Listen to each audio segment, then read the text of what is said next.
Hello, let's talk about ambiguous grief. What exactly is ambiguous grief and loss, and what do we do about it?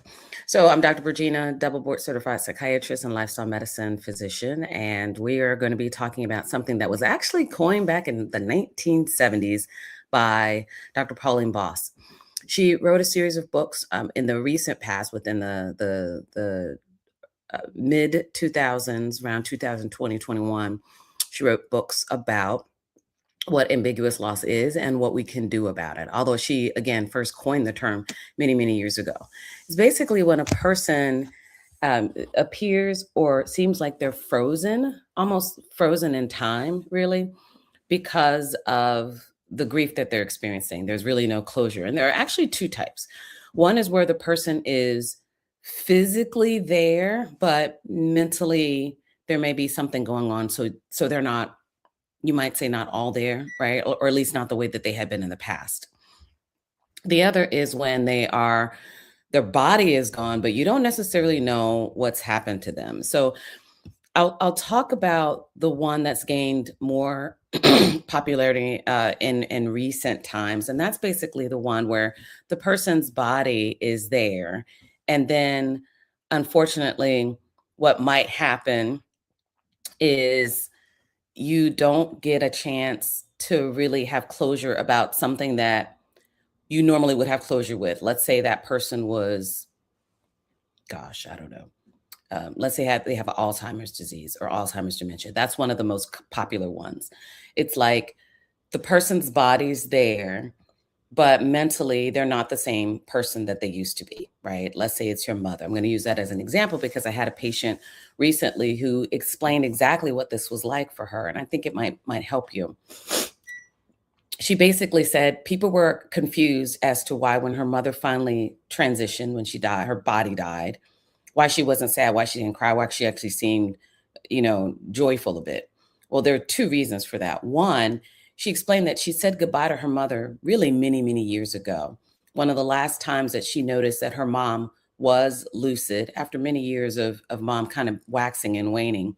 When mom was fairly lucid and they actually had a tearful, I know I'm not always going to be with you.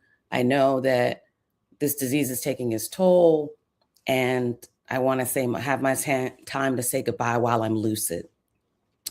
And in that sense, they said their goodbyes. And then mom basically deteriorated to the point of returning almost to infancy, needing to be fed, needing diapers, no longer knowing who they were or who the person that was caring for them was.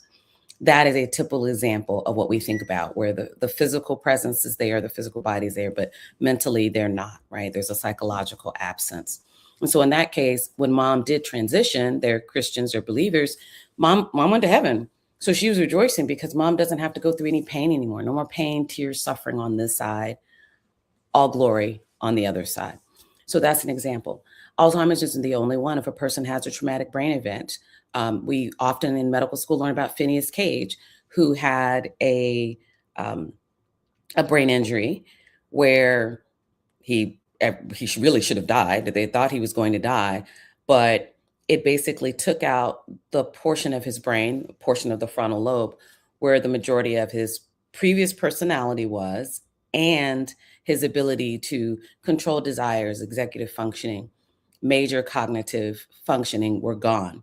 This was a completely new person. He was mean, he was cantankerous, he was violent, aggressive. He was not the Phineas Cage before the accident. So there had to be a grieving of that. His physical body was there, but psychologically, he was not the same person. We can also see this with mental illness and drug and substance abuse. The person that's there when they're clean and sober before the drugs may be incredibly different from the person who is addicted. You used to have this loving, trustworthy family member.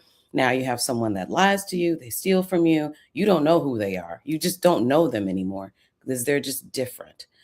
Clean and sober, they're one person. In non-recovery version of them, they are totally different, not the same person. Those are examples. I want to add one, which is autism, because I don't think we think about it that often. But as soon as I started seeing a lot of press about ambiguous grief, I was like, boom, this is what you deal with to some extent with a person with autism, including a mental illness. we don't think about it the same way. Honestly, I would say that we may have a category 3 where the physical presence is there. Sometimes you see the person that you know or knew, right? This may be, for example, in several cases, a child advances to a certain period and then loses or regresses, right? They used to have maybe certain personality quirks or certain personality engagement with you, socialization, and then there's a regression of that. That could be an example. Also, with autism, there is the grief experience of, I'm not going to get to see this child do XYZ. And so I have to grieve that. And there really is no place in how Dr. Boss has delineated type 1 and type 2. But that's why I advocate possibly for a 2B or a type 3, which is you have someone on the autism spectrum where you're grieving some of the things that you maybe had expected that you're not going to see. Another one that might fall in this category might be something like a marriage, okay, where you're grieving the expectation that you had.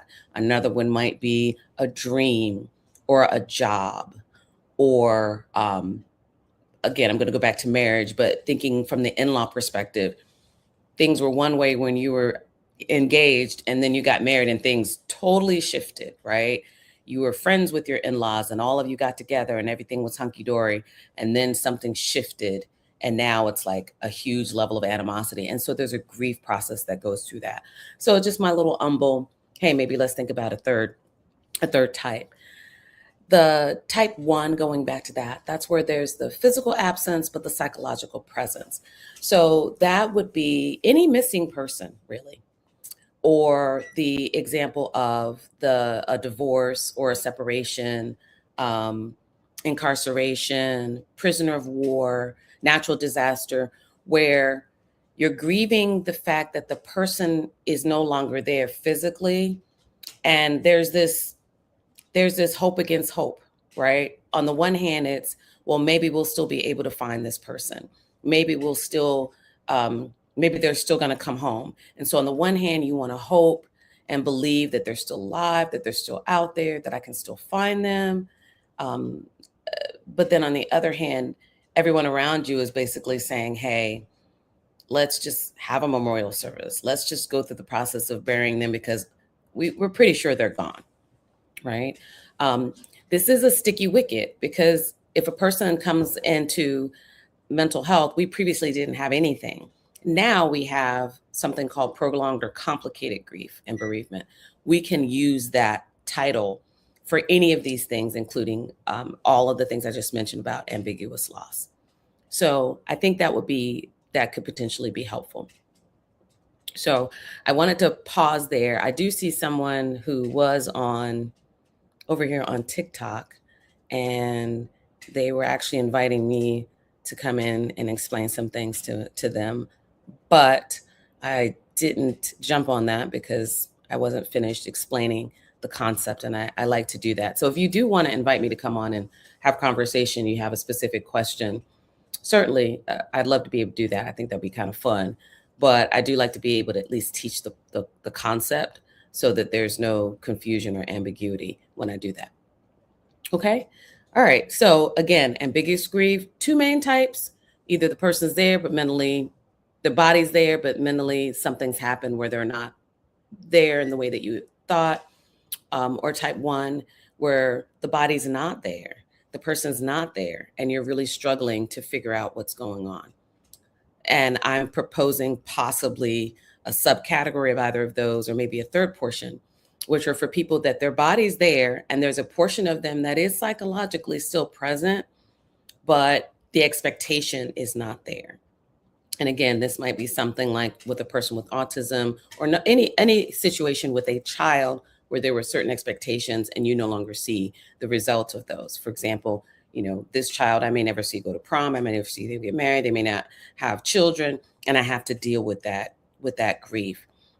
There was a marriage expectation. Sometimes we think about divorce where I don't get to see the fruit of it the way that I thought that I would see it, or a separation for a variety of reasons. Immigration is an example. That's usually put under number one, but there are some cases where they're still physically present.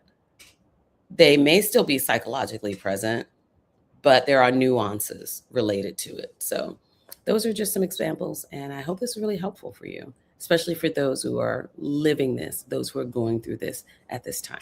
All right, again, Dr. Regina, and I want you guys to have hold on. I was going to say a very blessed day on purpose. And I think there might have been a question. So if you need to run, go ahead and run. But for those who might have had a question, closure. How do you get closure? So there's actually some recommendations about closure and dealing with the grief. So some of the most common thoughts are to find meaning and purpose in the loss. Again, I'll just use the autism as an example because this is something I know about. Well, I hold on to and cherish so much more the memories that I do have with my loved one as opposed to the ones that are the what ifs. I remember distinctly, like it happened yesterday, the day that my son took his first steps, because he did not take his first steps until he was 22 months. Most people don't even remember when their child took their first steps. You kind of remember for a while, and then after a while you forget. You can look it up in the baby book. But I know to the day when my son took his first steps because of how salient that was, because it took so long for me to see that milestone. Adjusting the way I look at things, understanding I can't accept the outcome, and then also allowing for the uncertainty. That can be anxiety provoking, but doing things to process that anxiety, looking at a new identity, right?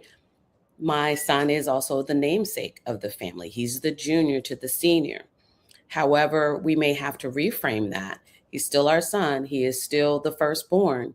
However, in terms of the successor of what we build, it may not be that way. It may go to the second son, right? That happens in families, but just kind of restructuring that identity. And it's okay. Normalizing it is also okay.